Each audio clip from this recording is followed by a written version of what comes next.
when it's midnight, going out of my head alone and this bed I wait. Hey guys, tara, panoorin natin yung sinasabi ni Ma'am. Okay, tara.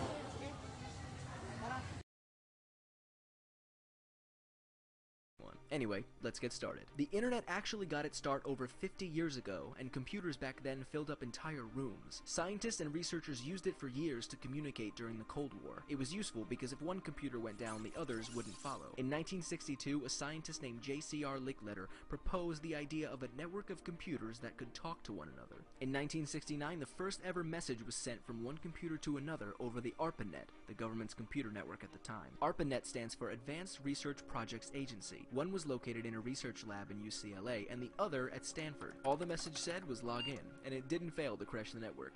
Stanford only received the first 2 letters of the message, but hey, you gotta start somewhere. By the end of the year, only 4 computers were connected to this network. In 1971, the University of Hawaii's Aloha Net was added, followed by various networks in London and Norway 2 years later. Also happening in 1971, Ray Tomlinson was developing the first system to send mail back and forth between the users of ARPANET. This would eventually be called electronic mail, or email for short. The @ symbol was used to tell a person's name and the host name apart. With all of the networks floating around, there needed to be a way for all of the computers on them to communicate with other networks. This is where computer scientist named Vinton Cerf comes in. He invented a way to introduce computers across the globe to each other in a virtual space. This invention was called Transmission Control Protocol, or TCP, which was followed by Internet Protocol, or IP. In the 80s, scientists used Cerf's protocol to send data back and forth, but the 90s is where it really all began. In 1991, a computer programmer named Tim Berners-Lee invented the World Wide Web. This wasn't just a data sharing space for scientists anymore, this was an entire network of information that was accessible to anyone with an internet connection.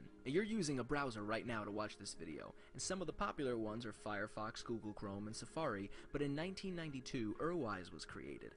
Urwise was an internet browser and the first to have a graphical interface. A few browsers came before and after, but in 1993 Mosaic was created and it would popularize surfing the web. Mosaic influenced many of the browsers to follow, including Netscape Navigator in 1994. This became the most popular web browser at the time, accounting for 90% of the web usage in 1995. In the early 90s, companies like AOL and CompuServe were starting to provide dial-up internet access. Dial-up is a method of connecting to the internet via a telephone line. Your telephone line was plugged into a modem and the other end was plugged into the phone jack. There was a period in history where you couldn't use your telephone and the internet at the same time. Without the internet, we obviously wouldn't have things like Facebook, Twitter, and YouTube, but way more importantly, we wouldn't be able to access information in seconds. We wouldn't be able to communicate with people from around the world, share ideas, and educate those who might not get a chance elsewhere. Also, without the internet, I'd actually have to talk to someone when I order a pizza, which, by the way, was the first thing ever purchased on the internet. How would your life be different without the internet? Let us know in the comments.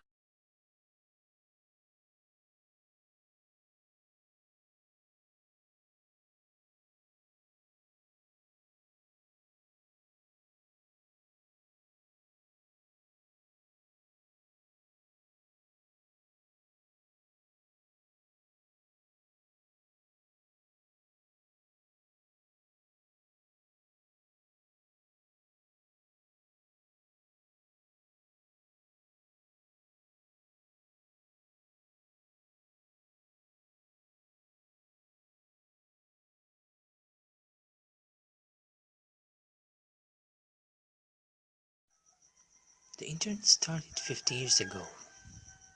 Year 1960, AT&T introduced data phone in the first non-modem. Year 1962, Paul Brown suggests transmission of data using fixed-size message blocks, which are the ones and zeros. Year 1962, J.C.R. Licklider becomes the first director of IPTO and gives his vision of galactic network. Year 1965, Lawrence G. Roberts with MIT performs the first long-distance dial-up connection between a TX2 computer in Massachusetts and tomorrow with a Q32 at SDC in California.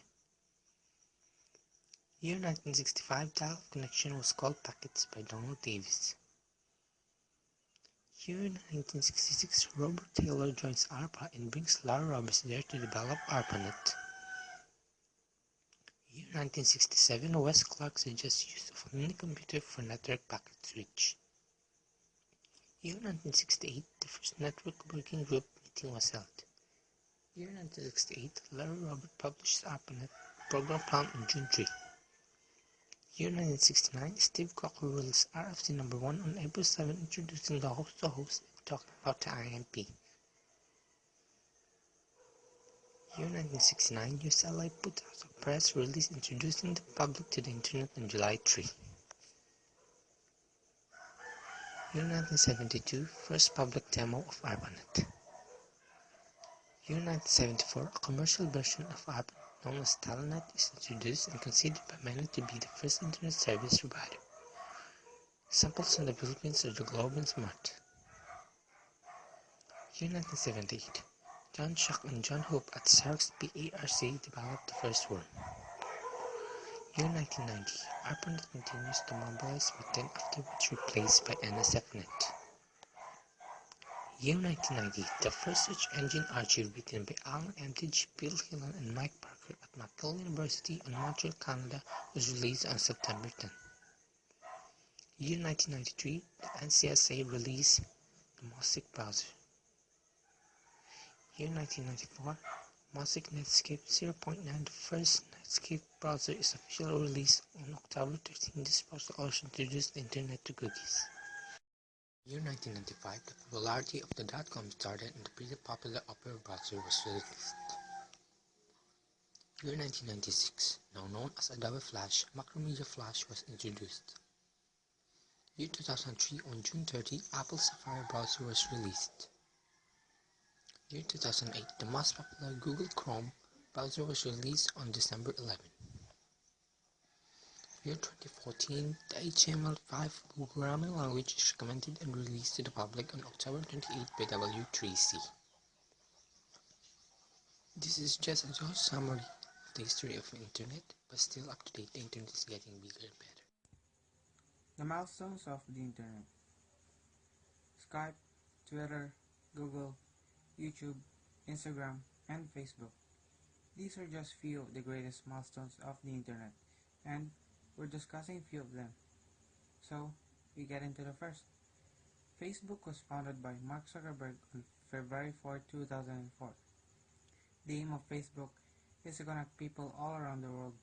With their banner, connect with friends and the world around you on Facebook. Up to date, Facebook has billions of users and is entitled as the world's largest social media. Next is YouTube. YouTube was created by 3 PayPal employees and was bought by Google for $1.65 billion US. YouTube is also the largest video sharing website. Did you know that Korean Psy and his music video Gentleman is the most viewed video on YouTube with billions of views?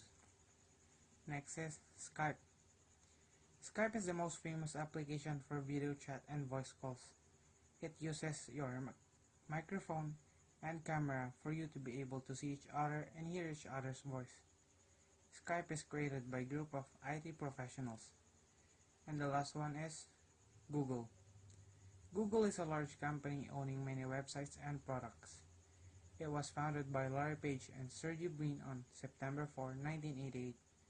Google is not a photo sharing website nor a video sharing website, but a search engine providing billions of websites, so no worries about photos and videos. Have questions? Ganun pala yun. Mag-ready na tayo bukas. Baka magpa-quiz si ma'am. Oo nga. Tara. Sige, tara.